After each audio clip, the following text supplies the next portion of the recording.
Ladies and gentlemen, welcome into my top 10 guest requests for the Joe Rogan Experience, the JRE Podcast.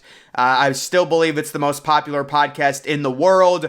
I used to always listen to the JRE Podcast when I would do my cardio, but now it's just like, I don't know, like it seems like he's having a bunch of comedians on and things like that ever since he opened up the comedy club, and you know, I haven't really listened to it recently, but if he has any 10 of these on, I will 100% tune in and listen to the full thing. So I'm just going to go through my list, starting with number 10, and it is The Rock. So there's actually a little bit of beef between Joe Rogan and The Rock. Rogan said he was taking steroids, which of course we obviously know he is. The Rock came out against that. There was also something about The Rock being like, oh my God, Joe Rogan, said the N-word or whatever, so I don't like him anymore. I mean, it's just pathetic, but, you'd think these two maybe could make up, or maybe we could get a nice little argument where Joe Rogan asks him if he's on PEDs. I think that would be great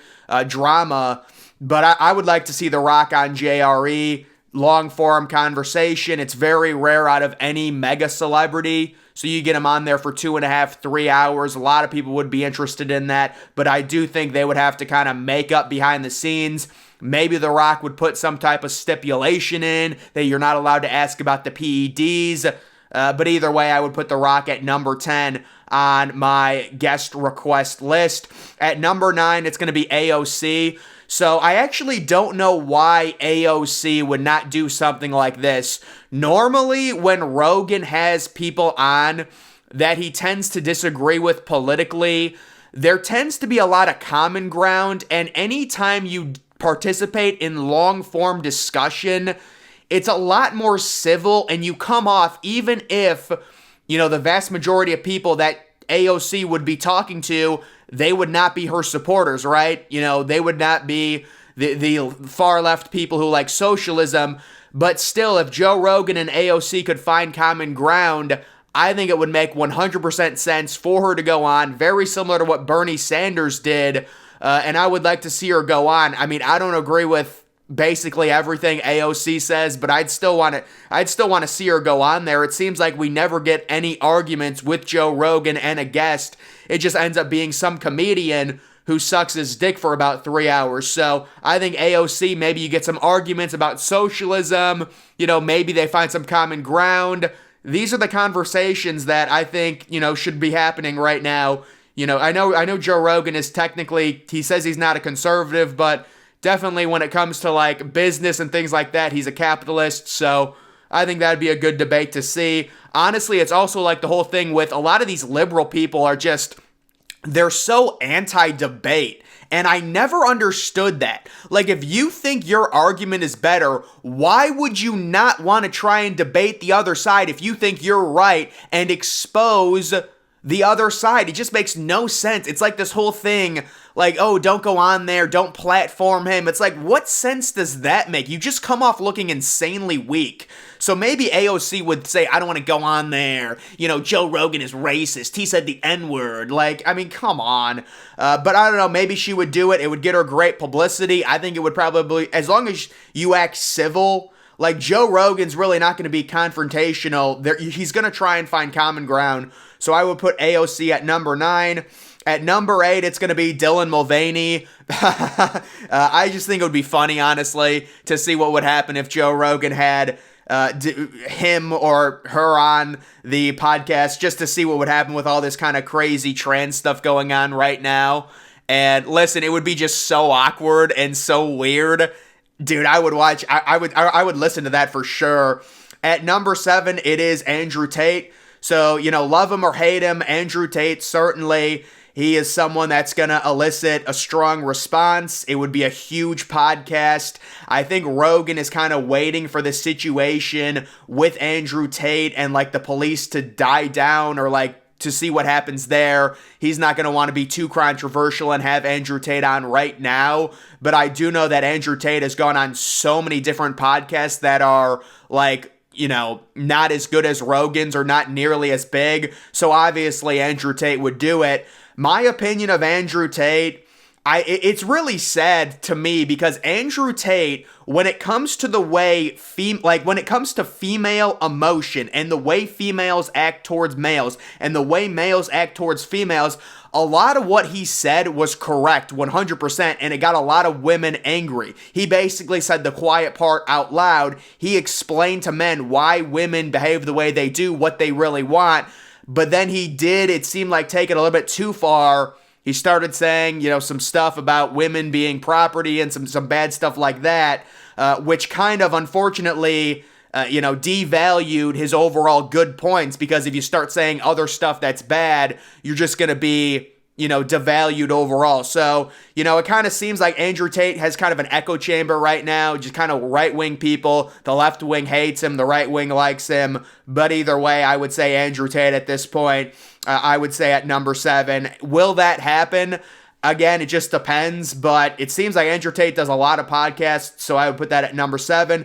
At number 6, it is CENK UYGUR, who is the Young Turks. I think he did a Joe Rogan Experience a while back, but if you guys don't know, probably like a year ago, he challenged Joe Rogan to a boxing match, and I don't know why Joe wouldn't accept that. I think it would be great. I think it would be good for the country. It would unite the country. You have like Joe Rogan as the Republican, CENK UYGUR, the Young Turks, the liberal, and they would have a nice little boxing match, and maybe on the podcast, if he does another podcast with them, they could set up the boxing match and really debate conservative, maybe like debate Trump, debate Biden, things like that. That's what we need. I want to see debate happen more than just like these comedians going on there every day and stuff like that. So I think it'd be a good idea. At number 5, it is Anthony Fauci. So this is one that's never going to happen, but obviously, it's just not going to happen, but it would be good to get Dr. Fauci on the JRE Experience, and I'm sure it would go horrible for Fauci. I'm sure Rogan would grill him. It would probably be, think about this, I think Rogan did very well against, who was it, Sanjay Gupta for CNN, and that was really before we've had all the evidence come out. I don't want to get into it because YouTube gets angry, but if Joe Rogan had Gupta on again, I think it would be an annihilation based on all the evidence we have about everything from 2020, the pandemic, the shot, everything. Even before the evidence, I think Rogan, when he had Gupta on, I think he did very well in that debate. So Rogan versus Fauci, him asking him hard questions, it would be great to see. But again, it's not going to happen. But I would put that at number 5. At number 4, it is VIVAK Ramaswamy. So, I'm sure a lot of people don't even know who Ramaswamy is, or maybe you kind of have an opinion.